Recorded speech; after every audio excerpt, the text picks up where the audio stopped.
Pois bem, devemos continuar pecando para que Deus mostre cada vez mais sua graça? Claro que não. Uma vez que morremos para o pecado, como podemos continuar vivendo nele? Ou acaso se esqueceram de que, quando fomos unidos a Cristo Jesus no batismo, nos unimos a Ele em sua morte? Pois pelo batismo morremos e fomos sepultados com Cristo. E assim como Ele foi ressuscitado dos mortos pelo poder glorioso do Pai, agora nós também podemos viver uma nova vida.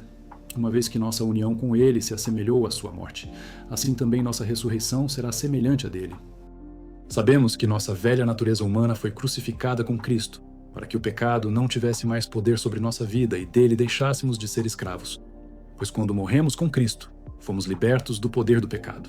Então, uma vez que morremos com Cristo, cremos que também com ele viveremos. Temos certeza disso, pois Cristo foi ressuscitado dos mortos e não mais morrerá. A morte já não tem nenhum poder sobre ele. Quando ele morreu, foi de uma vez por todas para quebrar o poder do pecado. Mas agora que ele vive, é para a glória de Deus. Da mesma forma, considerem-se mortos para o poder do pecado e vivos para Deus em Cristo Jesus. Não deixem que o pecado reine sobre seu corpo, que está sujeito à morte, cedendo aos desejos pecaminosos. Não deixem que nenhuma parte de seu corpo se torne instrumento do mal para servir ao pecado. Mas em vez disso, entreguem-se inteiramente a Deus, pois vocês estavam mortos e agora têm nova vida. Portanto, ofereçam seu corpo como instrumento para fazer o que é certo para a glória de Deus. O pecado não é mais seu senhor, pois vocês já não vivem sob a lei, mas sob a graça de Deus. Pois bem, uma vez que a graça nos libertou da lei, quer dizer que podemos continuar pecando? Claro que não. Vocês não sabem que se tornam escravos daquilo a que escolhem obedecer? Podem ser escravos do pecado, que conduz à morte, ou podem escolher obedecer a Deus, que conduz à vida de justiça. Graças a Deus, porque antes vocês eram escravos do pecado, mas agora obedecem de todo o coração a este ensino que lhes transmitimos. Estão livres da escravidão do pecado e se tornaram escravos da justiça. Uso o exemplo da escravidão para ajudá-los a entender isso tudo, pois sua natureza humana é fraca. No passado, vocês se deixaram escravizar pela impureza e pela maldade, o que os fez afundar ainda mais no pecado. Agora, devem se entregar como escravos à vida de justiça, para que se tornem santos. Quando eram escravos do pecado, estavam livres da obrigação de fazer o que é certo. E qual foi o resultado? Hoje vocês se envergonham das coisas que costumavam fazer, coisas que acabam em morte.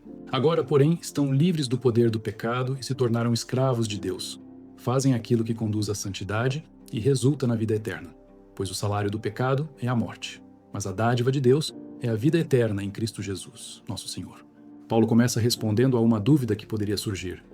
Se a graça de Deus aumenta quando há pecado, então deveríamos continuar pecando? A resposta é um firme não.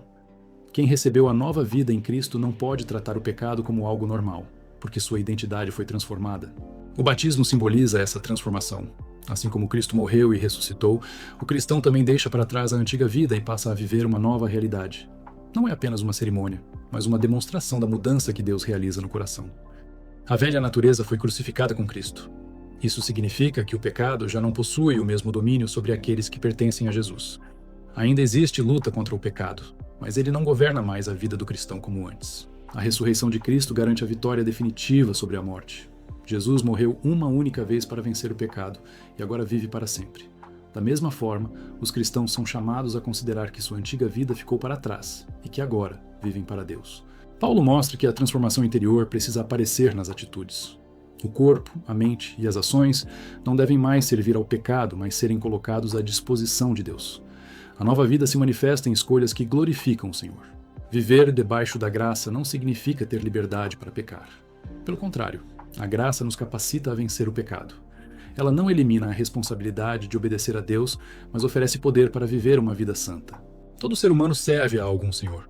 Quem obedece ao pecado caminha para a morte, enquanto quem escolhe obedecer a Deus experimenta uma vida de justiça. A obediência revela quem realmente governa o nosso coração. Paulo lembra que os cristãos já foram escravos do pecado, mas foram libertos por Deus. Agora pertencem à justiça. Assim como antes se dedicavam ao pecado, devem agora dedicar a mesma disposição para viver em santidade.